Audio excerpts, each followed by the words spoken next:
Welcome everyone. Welcome to another video from Kundu Academy. तो आज हम लोग बात करने वाले हैं क्यू साइकिल के बारे में, जो कि देखा जाता है complex three of our electron transport chain. And क्या होता है ए क्यू साइकिल, मतलब क्यू साइकिल के और इसका रिजल्ट क्या होता है। तो basically Q cycle is a process by which the electron that is carry from complex one and complex two, जो यूबिक्विनॉल के द्वारा कैरी होता है। Ubiquinol basically QH2 known as a ubiquinol, ubiquinol के द्वारा कैरी होता है जो इलेक्ट्रॉन, वो इलेक्ट्रॉन यूबिक्विनॉल से साइटोक्रोम सी में ट्रांसफर होता है ताकि जो फर्दर का जो डिस्टेंस है from cyto complex three to complex four वो कैरी हो सके वो इलेक्ट्रॉन, क्योंकि डेस्टिनेशन तो कॉम्प्लेक्स फोर ही है। Okay, so Q cycle is a process by which two electrons get transported from ubiquinol to cytochrome C. Now site C के द्वारा हम साइटोक्रोम C डिनोट करते हैं। इधर पे कौन सा किसका शॉर्ट फॉर्म है वो मैं लिख के रखा हुआ है। As you can see the most important element here is ISP, that is the iron sulphur protein, जिसका प्रॉपर्टी है कि इलेक्ट्रॉन को कैरी कर सके। एंड इसमें एक आयरन और सल्फर का क्लस्टर ग्रुप रहता है, इसलिए हम उसको आयरन सल्फर प्रोटीन कहते हैं। So let's focus on to the Q cycle. So Q cycle दो हाफ साइकिल से बना हुआ है। सो पहले हम इसका फास्ट जो हाफ साइकिल है वो देख लेते हैं।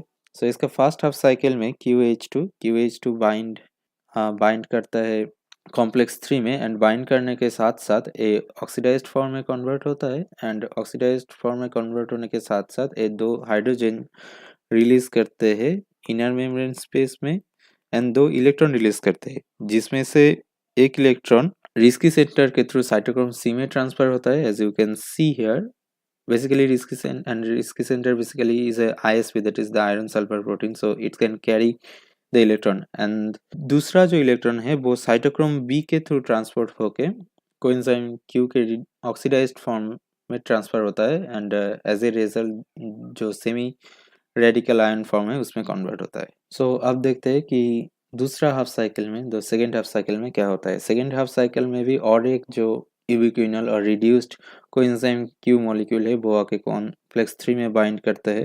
एंड बाइंड करने के साथ साथ पहले हाफ साइकिल के तरह ही ए भी दो हाइड्रोजन रिलीज करते हैं ISP में, एंड दो इलेक्ट्रॉन रिलीज करते हैं। एंड इसमें भी पहला एक इलेक्ट्रॉन इसकी सेंटर के थ्रू साइटोक्रोम सी में होता है, एंड दूसरा इलेक्ट्रॉन चेंज है दूसरे इलेक्ट्रॉन में। दूसरे इलेक्ट्रॉन साइटोक्रोम बी के द्वारा जो पहले हाफ साइकिल में जो सेमी रेडिकल आयन क्रिएट हुआ था कोएंजाइम क्यू का, उसमें ट्रांसफर होता है।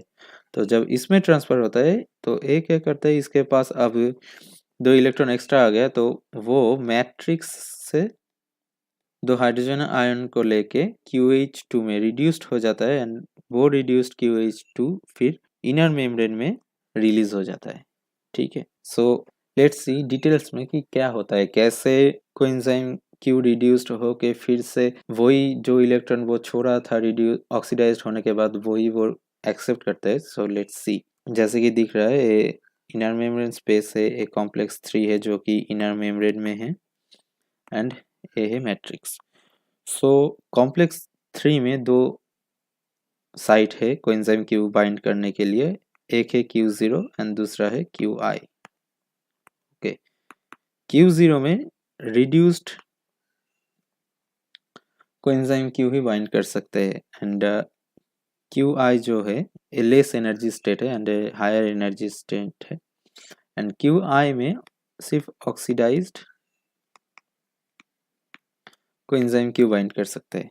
सो in first half cycle complex one और कॉम्प्लेक्स टू से इलेक्ट्रॉन यूबिक्विनल के थ्रू कैरी होता है, यूबिक्विनल आके Q0 साइट में बाइंड करते हैं।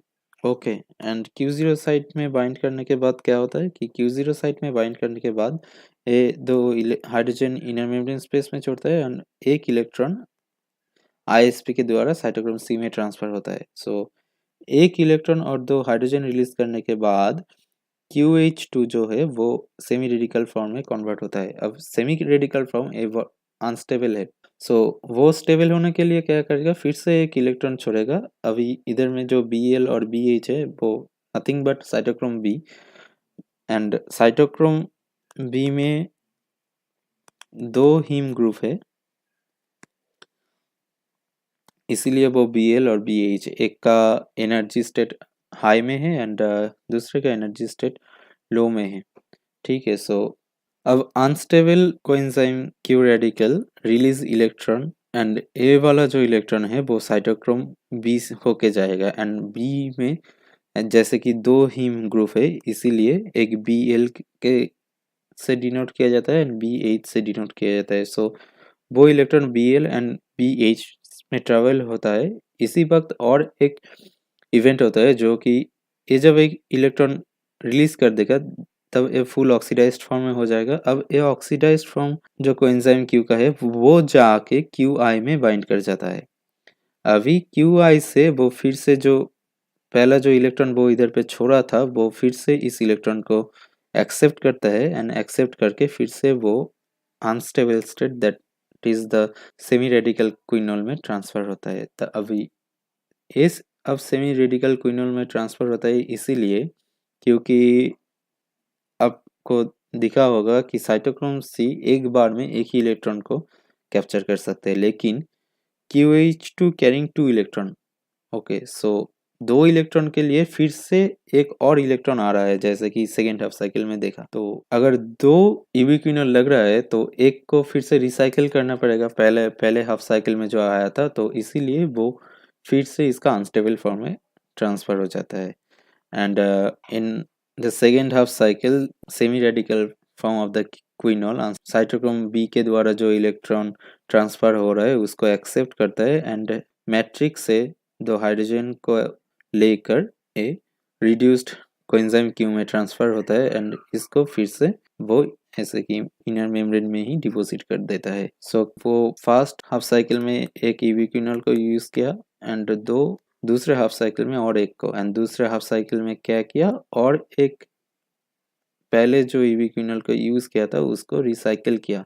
सो क्या हुआ कि एक इविक्विनल को वो यूज किया एंड फर्स्ट हाफ साइकिल में दो हाइड्रोजन आयन को इनर मेम्ब्रेन स्पेस में छोड़ा था। सेकेंड हाफ साइकिल में भी दो हाइड्रोजन को इनर मेम्ब्रेन स्पेस में छोड़ा था, बट सेकेंड हाफ साइकिल में ये दो हाइड्रोजन आयन को मैट्रिक्स से लिया भी था। सो वो माइनस हो जाएगा, ये मैट्रिक्स का है। सो क्या हुआ कि IMS में वो 4 हाइड्रोजन को रिलीज किया, बट मैट्रिक्स से दो हाइड्रोजन को एक्सेप्ट किया एंड दो साइटोक्रोम सी को वो रिलीज किया कॉम्प्लेक्स 3 से, ताकि वो फिर से ट्रेवल हो सके कॉम्प्लेक्स 4 में। ओके, सो आज के लिए इतना ही रखते हैं। अगर आपको कोई भी दिक्कत हुआ समझने में क्यू साइकिल तो मुझे कमेंट करके पूछ सकते हैं। अगर आपको ये पसंद आया तो लाइक कीजिए और नहीं पसंद आया तो डिसलाइक कीजिए, और जो भी आपको पसंद नहीं आया है वो कमेंट में आप लिख सकते हैं। मैं पूरा कोशिश करूँगा कि फर्दर वो प्रॉब्लम ना हो। So thank you for listening me. Have a good day.